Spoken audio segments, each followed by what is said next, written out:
we are all in this together. And in keeping with that, we are calling it co-jeet.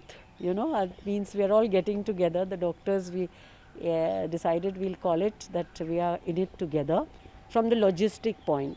So whether it's the Army, Navy or Air Force, all these three under the headquarter integrated defense staff are working as a synergistic force.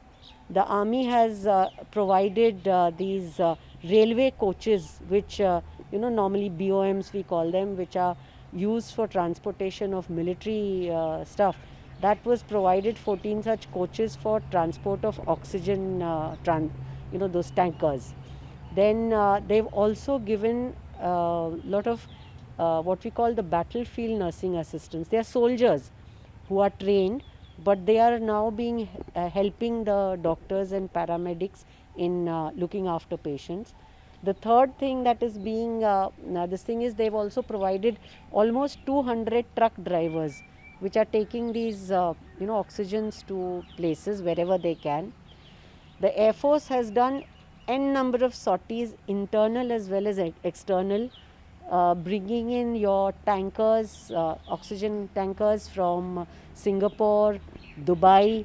So all these foreign countries, they've brought it in, and after that they've used sorties. Last 2 days, they've been clocking sorties to take them from one place to the other, empty tankers, then have them filled so that they can go everywhere. Chief of Army Staff meeting Prime Minister.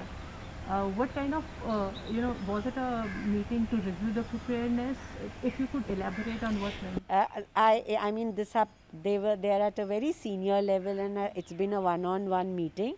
But I also, from this thing that they have reassured that the armed forces will help out and be in times of need, that we are part of the nation, and that is the direction that has come down to us. Get out and do as much as you can. So I think that is what the gist is. I mean, there is. It is not just get out of not just your comfort zone, of even discomfort zone, and stretch yourself. So that is the motto with which we are trying to reach out to our teams which are working